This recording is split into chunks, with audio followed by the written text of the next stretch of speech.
Welcome to another edition of One Take Only. I'm George Phillips with my very good friend John McClellan.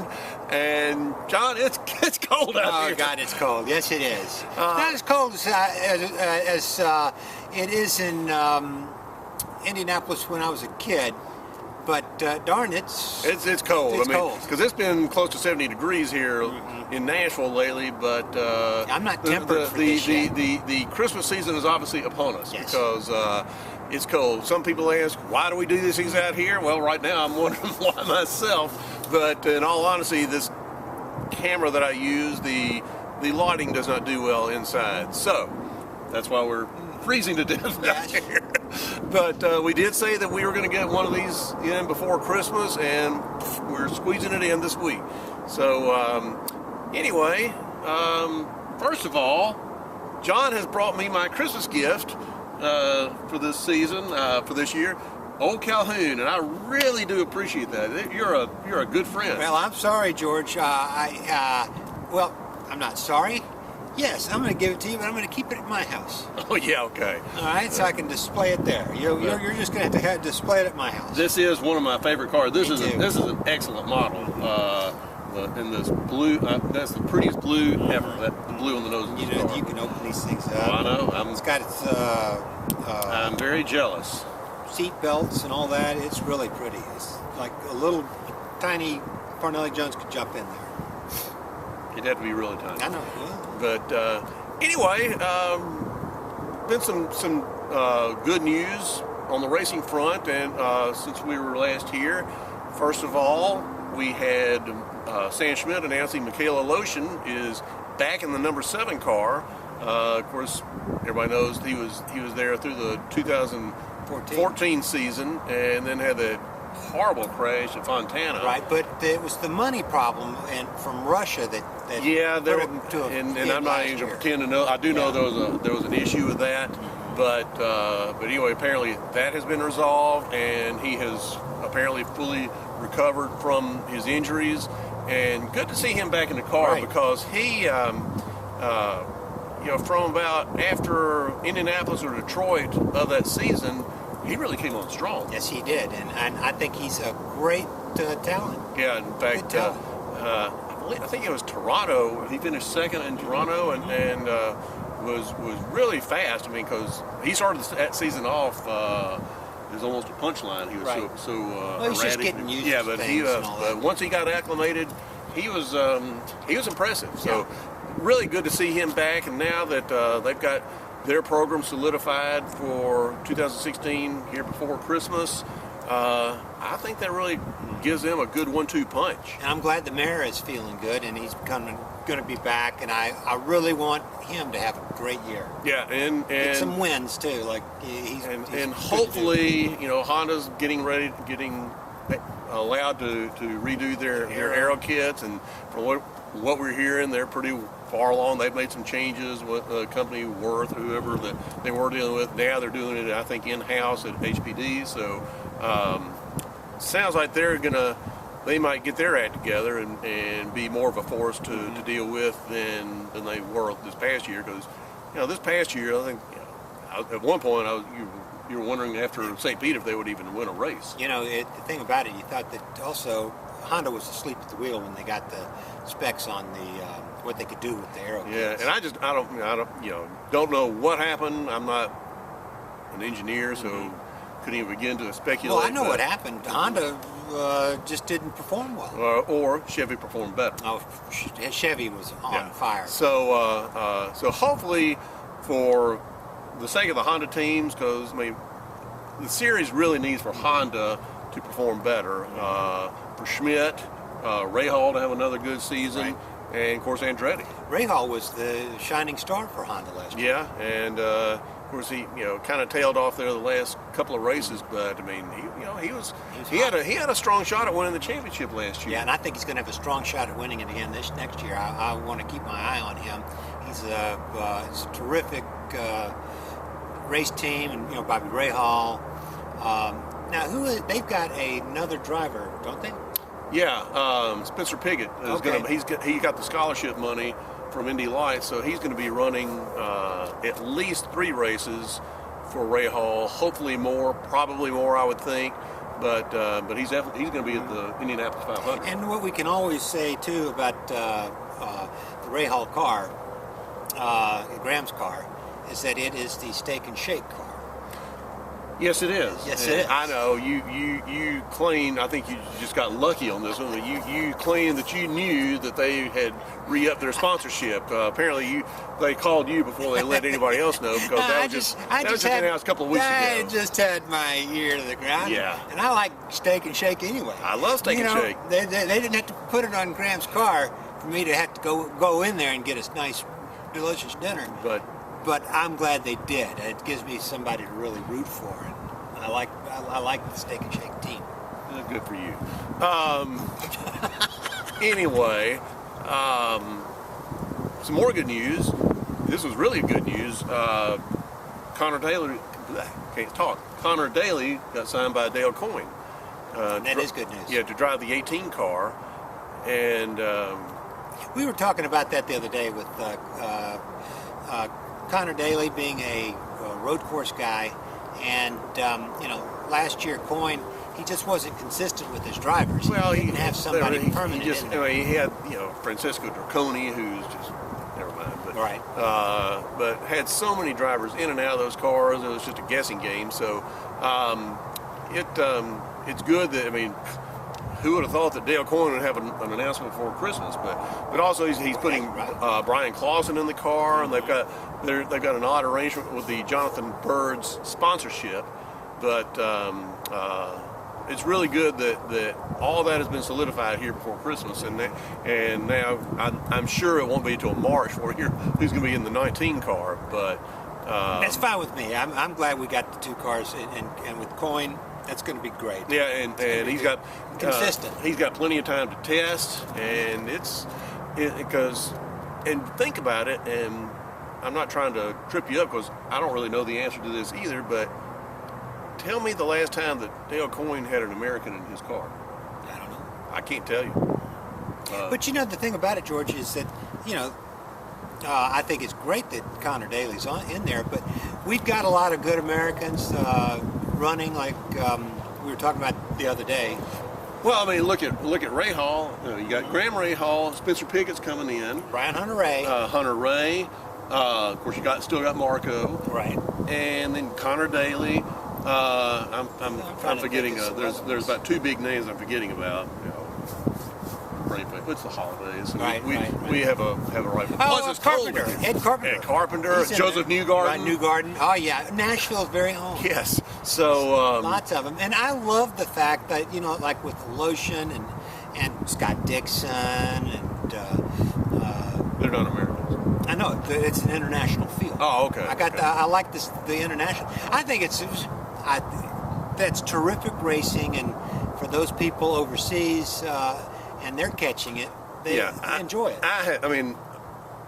Yes, I like to see American talent in there, but I have never been one of these to say that we only need American drivers and we don't need foreign drivers. Because I welcome the foreigners, because it does give it an international feel to it, and you feel like you're getting the best from all over the world versus the best American open wheel drivers, which there aren't a whole lot of them. That's right, and the American drivers have got to up their game when Elio Castroneves type driver, or a Scott Dixon type driver, or a Tony Kanaan type driver comes in and races. So you got to step your game up. But you mentioned two drivers. This is on. They mentioned this on trackside this week. Two of those drivers more than likely won't be around for the maybe before or after the 2017 season. Tony Kanaan and Elio Castroneves, they're both beyond 40. I think Kanaan is going to turn 41 next week, and I think Elio will be 42 next year. I'm not sure. Wow. But, they're both getting a little long in the tooth. Dixon's no spring chicken. Dixon's younger than you think. Okay. I'd say I don't know for certain. He's 35, 36, something like that. But he's a little bit beyond them. But you think of him as being so old because he's been in the series or been at CART since 2001. So, well, I tell you what, the thing I look at Tony Kanaan and Elio is that I thoroughly enjoyed their careers. Yeah, boy, that yeah. was just fantastic. Well, and I'm going to savor these next 2 years. I've been huge fans of both. I mean, Kanaan has always been one of my favorites. That was a great Indianapolis 500 Yes, win. it was, and Wonderful win. Really good to see him get that after he's come so close so many Right. times and didn't get it. Sort of made me think of Lloyd Ruby and Michael Andretti, both drivers in my lifetime Right. that have been Had a so hard close time so many with it. times, it just couldn't push it over the top. But good to see him do that. And Elio, I mean, he's just been, I've loved watching him win. I still hope he gets a fourth 500. He's a character too. Yeah, He's just so, wonderful for the so series. I like them both. But speaking of the Indianapolis 500, I guess you've seen all the improvements they're making in the I'm offseason. excited about it. I think it's really cool. I'm not a traditionalist in the regard that it's got to stay the same. No, I'm all for the new vamped up penthouses and the upper deck and all these other things. I'm not one of those that says everything's got to stay the same, but I like, and they've done this over the years, that I like that you can just glance at a picture of the track, of the facility, and whether it's from 1961 to 2015, and you can tell at a glance that's Indianapolis. And I hope that 50 years from now, people can look at those pictures and just still tell. It's still got the overall feel of the place, even though there'll be, instead of a master control tower, they've got a pagoda. Instead of this traditional scoring pylon, they've now got a digital whatever. But it's in the shape of the pylon. Yeah, Yeah, it's great. I like the new pylon. So I do too. The one year we saw it last year, I thought they did a good job with it.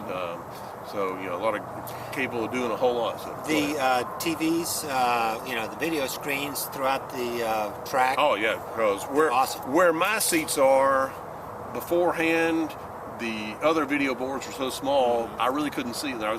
I'm kind of right in between them. And now they're big enough that I can see them. So I'm about ready to get out of this seat and just drive on up there. It's got me thinking about it right now. it's about it's less than 160 days away now. Speaking of which, though, you know what race I'd love to be there live to see would be the one coming up in Phoenix. Interesting track, that dog leg. Yeah, we're not going. No, I know. I'm going to watch it on television. But, that would be a great race to be there. Yeah, to see live. I do think that I would like to see it sometime in the next 2 or 3, because I can't say it's going to be a long-term fixture on the schedule. We're dealing with ISC, so who knows? But I think it'll run the obligatory 3 years before they decide they can't do it anymore. So maybe the next 2 to 3 years, Susan and I can go out there, and maybe you can too. Yeah, well, we kept poking them. Yeah. Which is, that should have been a no-brainer. And I'm sorry about the tragedy this past year, but overall, that's a great race. It is, good racing. and Susan and I have already committed to go to Road America this year. That's great. So I'm not sure that the old wallet can fix Pocono in there as well, but You got to pick and choose. yeah, and so I'm still kind of holding an outside chance. But then again, for whatever reason, Susan still wants to go on a vacation to somewhere that's not racing related. So What I know. in the Go world? Go figure. I know it. Hey, AJ Foyt, let's get him out of the way real quick with our conversation. Out of the way? Well, I want to talk about him some. Okay. Okay. It's very important. We got to talk about the AJ Foyt team. And I was glad to see that's another thing that was announced this past week, that Takuma Sato and Jack Hawksworth have been reconfirmed. We thought they were going to, but I'm glad to see it. You figured Sato was, but Hawksworth, he had a sophomore slump. He had a decent year with Brian Herta and showed a lot of promise, and went over to presumably a better situation with Foyt.